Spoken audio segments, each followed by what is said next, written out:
ஒரு வீட்டில் எந்த ரூமை வேணுனாலும் காலி பண்ணிடலாம். ஆனால் கிச்சனை தினமும் சமைக்கிற இடம், தினமும் கைப்படுற பொருட்கள், ஆனால் அந்த கிச்சனையே முழுசாக காலி பண்ண சொல்லிட்டாங்க.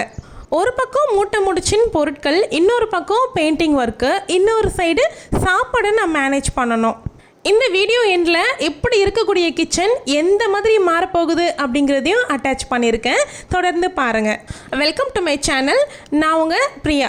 என் சேனலை சப்ஸ்கிரைப் பண்ணி தொடர்ந்து ஆதரவு கொடுத்துட்ருக்கேன். உங்கள் எல்லாருக்குமே ரொம்ப நன்றி. இனிமேல் சப்ஸ்கிரைப் பண்ண போகிறவங்களுக்கும் ரொம்ப ரொம்ப நன்றி. கிச்சனை முழுசாக காலி பண்ணியாச்சு. நீங்கள் அந்த கிளிப்பிங்ஸ் ஆல்ரெடி பார்த்துட்டீங்க. இப்போ என்ன பண்ணிகிட்ருக்காங்க இவங்க பார்த்தீங்கன்னா, நம்மளுடைய ரூமுடைய டோர் சரியாக மூடலை அப்படின்னு லாஸ்ட் வீடியோவில் சொல்லியிருப்பேன். வாசக்கால் கொஞ்சம் முன்னாடி வந்துட்டு இருந்துச்சு அப்படின்னு நான் ஏற்கனவே சொல்லியிருந்தேன்.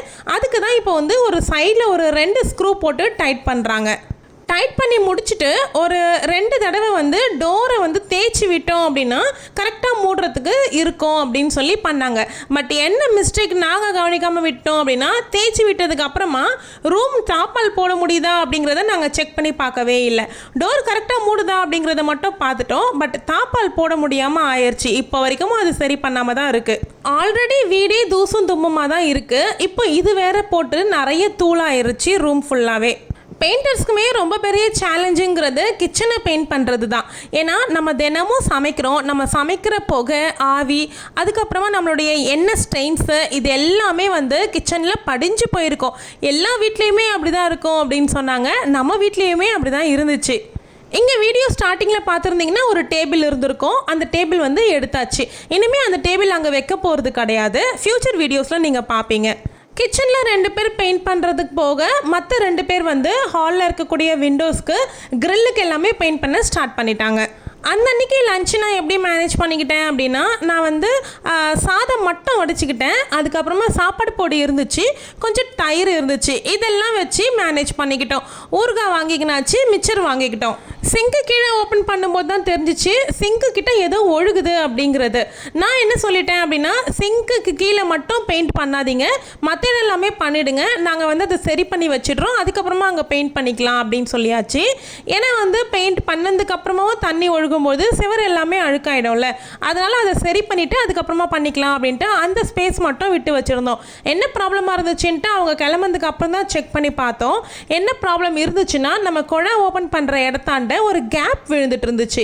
அந்த கேப் வழியாக தண்ணி வெளியில் அந்த செவரில் வடிஞ்சிட்டு இருந்துச்சு. நாங்களே ஒயிட் சிமெண்ட் போட்டு அதை அடைக்கிறதுக்கு முயற்சி பண்ணோம். பட் அது கரைஞ்சிக்கிட்டே வந்துச்சு. இவங்க யூஸ் பண்ணுற பட்டி மாவு போட்டு அடைச்சோம். அதுக்கப்புறமா அது ஃபிக்ஸ்ட் ஆயிடுச்சு. போன வீடியோ லாஸ்ட்டில் காமிச்சிருந்தேன் பார்த்தீங்களா, பபிள்ஸ் ஃபார்ம் ஆகிருக்கு அப்படின்னு. ஸோ அதுதான் இப்போ கிளியர் பண்ணிக்கிட்டு இருக்காங்க. நான் கேட்டிருந்தேன் அவங்கக்கிட்ட, எதனால் இந்த மாதிரி பபிள்ஸ் ஃபார்ம் ஆகுறதுங்கிறது வருது, அது பொதுவான ஒரு விஷயம் தானா, எல்லார் வீட்லேயுமே அப்படி இருக்குமான்னு சொல்லி கேட்டதுக்கு அவர் சொன்னார், இந்த இடத்துல நிறைய பேர் வீட்டில் இந்த மாதிரி ப்ராப்ளம் இருக்குது.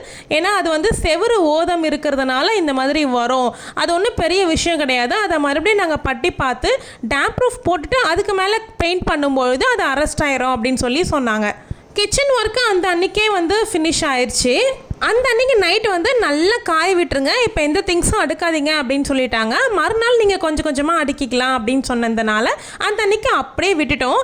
அதுக்கு மேலே இருந்த டைல்ஸ்லாம் மட்டும் க்ளீன் பண்ணி விட்டுட்டேன். இந்த அண்ணா என்ன பண்ணுறாங்கனாக்கா, கவுண்டர் டாப் மேலே விழுந்திருந்த பெயிண்ட்ஸ் எல்லாமே க்ளீன் பண்ணி கொடுத்துட்டாங்க அவங்களே. ரொம்ப ஹைட்டில் இருக்க டைல்ஸ் மேலே இருக்கிற எண்ணெய் பிசுக்கு எல்லாமே அப்பப்போ ஏறி க்ளீன் பண்ண முடியறது இல்லைல்ல, அதனால் இந்த டைம் ஒரே வேலையாக க்ளீன் பண்ணிவிட்டு அதுக்கப்புறமா அடுக்கிக்கலாம் அப்படின்ட்டு நான் க்ளீன் பண்ணிக்கிட்டேன். அவுட் சைடுமே 3 சைடுமே டபுள் கோட்டிங்கும் முடிச்சிட்டாங்க. ஸோ இப்போது வெளி சைடு முடிஞ்சிருச்சு. எலிவேஷன் சைடு சிங்கிள் கோட்டிங் மட்டும் முடிச்சிருக்காங்க. டபுள் கலர் காம்போவில் தான் எலிவேஷன் டிசைனிங் கொடுத்துருக்கோம். அந்த அன்றைக்கி நைட்டு ஹோட்டலில் தான் வாங்க வேண்டியது இருக்கும் அப்படின்னு சொல்லிட்டு நினச்சிட்டு இருந்தோம். அதுக்கப்புறமா பார்த்தீங்க அப்படின்னா, எதிர்த்த வீட்டு அக்கா கொஞ்சம் சாதமோ குழம்போ சேர்த்து கொடுத்துருந்தாங்க. நிறையவே கொடுத்துருந்தாங்க. நாங்கள் 4 பேரை உட்காந்து நிலா சாதம் மாதிரி சாப்பிட்டோம். இவ்வளோ ஒரு வேலைகளுக்கு நடுவில் இந்த மூமெண்ட் எங்களுக்கு ரொம்பவே என்ஜாய்மெண்ட்டாக இருந்துச்சு. மனசும் ரொம்ப நிறைஞ்ச மாதிரி இருந்துச்சு, வயிறும் நிறைஞ்சு போச்சு. ஹோட்டலில் வாங்க வேண்டியது வரும்னு நினச்சிட்டு இருந்தோம். அப்புறம் அந்த அக்கா புண்ணியம் கட்டிக்கிட்டாங்க. செங்கு சுற்றிலும் வந்து பட்டி மாவு போட்டு அடைச்சி விட்டுட்டோம். கீழே வந்து பைப் போகிற இடத்துல, அதாவது தண்ணி போகும் பார்த்தீங்களா, அந்த இடத்துல மட்டும் அந்த ஜல்லடை வந்து வேறு வாங்கிட்டு வந்து ஃபிக்ஸ் பண்ணிவிட்டு ஒயிட் சிமெண்ட் போட்டு ஃபுல்லாக மூடி விட்டுட்டோம். கொஞ்சம் மனசு வருத்தமான விஷயம் என்ன அப்படின்னா, ஸ்டவ் வந்து இடம் மாற்றி வச்சு திரும்பவும் எடுத்துகிட்டு வந்து வச்சதில் ஹஸ்பண்ட் வந்து எங்கேயோ லைட்டாக இடிச்சிட்டாங்கன்னு நினைக்கிறேன். அந்த நாப் இருக்குது பார்த்தீங்களா, அந்த இடத்துல பிளாக்காக ஒரு டிசைன் மாதிரி வரும், அது கொஞ்சம் உடஞ்சிட்டு இருந்துச்சு. நல்ல வேளை அதனுடைய பீஸ் வந்து கிடச்சிருச்சு. இதை வந்து ஒட்டணும். இதுக்கப்புறமா நம்ம வீட்டோட லுக் கொஞ்சம் பார்க்கலாமா? வெளியிலேருந்து வரேன், எப்படி இருக்குது அப்படின்னு சொல்லி பாருங்கள். இது வந்து 21 ஈவினிங் எடுத்திருந்த வீடியோ தான். அந்த அன்னைக்கு வரைக்கும் வெளி ஒர்க்கு எல்லாமே பெண்டிங் இருந்துச்சு. உள் ஒர்க்கு ஓவரால் ஃபினிஷ் ஆயிடுச்சு. விண்டோஸ்க்கெலாம் மட்டும் பண்ண வேண்டியது இருக்குது. மெயின் டோருக்கு வார்னிஷ் போட வேண்டியது பெண்டிங் இருக்குது. நம்ம மொட்டை மாடிக்கு தேவையான டேம் ப்ரூஃப் எல்லாமே இந்த அன்னைக்கு மறாவது நாள் தான் நாங்கள் ஆர்டர் பண்ணியிருந்தோம். அதுக்கு அடுத்த நாள் அமுச்சு விட்டுருந்தாங்க.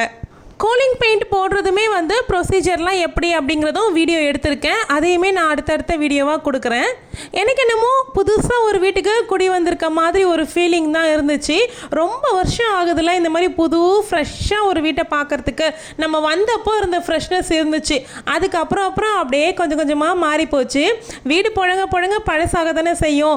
ஒயிட் கலர் அடிச்சிருக்கீங்களேன்ட்டு இப்போவே ஆல்ரெடி நிறைய பேர் கேட்க ஆரம்பிச்சிட்டாங்க. எதையுமே காதில் போட்டுக்கிற மாதிரி இல்லை, கண்டிப்பாக மெயின்டைன் பண்ணுவேன் அப்படிங்கிறதுல எனக்கு ரொம்பவே நம்பிக்கை இருக்குது. வீடியோ பார்த்துட்ருக்கேன். உங்கள் வீட்டில் என்ன கலர் பெயிண்ட் அடிச்சிருக்கீங்க, இல்லை நீங்களும் ஒயிட் தான் அடிச்சிருக்கீங்களா, மெயின்டெனன்ஸ் எப்படி பண்ணுறீங்க அப்படிங்கிற மாதிரி எனக்கு கமெண்ட்டில் சொல்லுங்கள். டிப்ஸ் எல்லாமே ஹால் பெயிண்டிங் பண்ணின வீடியோ வந்து நான் போஸ்ட் பண்ணியிருந்தேன்ல, அந்த வீடியோவில் வந்து நீங்கள் சீலிங்கில் இந்த கிரே கலர் பார்த்துருக்க முடியாது. இந்த கிரே வந்து இன்றைக்கி தான் அடிச்சிருந்தாங்க. கிச்சனுக்கு பெயிண்டிங் ஒர்க் நடக்கிற அன்றைக்கி தான் ஹாலுக்கு வந்து செகண்ட் கோட் பெண்டிங் வச்சுட்டு போயிருந்தாங்க. அந்த செகண்ட் கோட் போட்டுட்டு அதுக்கப்புறமா மேலே வந்து இந்த டிசைனுக்கு கிரே கொடுத்துருந்தாங்க.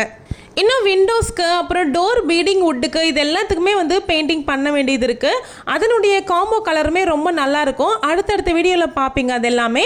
இது எப்படி இருக்குது, இப்போதைக்கு ஃபினிஷிங் நல்லா இருக்கா அப்படிங்கிறத கமெண்ட்டில் கண்டிப்பாக ஷேர் பண்ணிக்கோங்க. ஏன்னா நீங்கள் ஷேர் பண்ணுறதை பார்க்கும்போது தான் எனக்கு உண்மையாகவே ரொம்ப சந்தோஷமாக ஃபீல் ஆகும். இந்த ஒரு மாற்றம் வந்து எங்களுக்கு உண்மையாகவே ரொம்பவே பிடிச்சிருக்கு. இதுக்கு முன்னாடி வந்து ஹாலில் எத்தனை லைட்டு இருக்கோ அத்தனை லைட்டு மொத்தமாக போட்டு வச்சோம் அப்படின்னா கூட இருட்டாக இருக்க மாதிரியே ஃபீல் பண்ணுவோம். பட் இப்போ வந்து ஒரே ஒரு லைட் எரிஞ்சிச்சு அப்படின்னா கூட நல்ல வெளிச்சமாக இருக்க மாதிரி தோணுது. கிச்சனுமே வந்து நல்லா மாறி இருக்குது பார்த்தீங்களா, பார்க்குறதுக்கே எனக்கு அவ்வளோ பிடிச்சிருக்கு. பட் இதெல்லாம் மாற்றம், கிச்சனில் இன்னும் மிகப்பெரிய மாற்றம் ஒன்று நடந்துச்சு. அதை நான் அடுத்த வீடியோவில் காமிக்கிறேன்.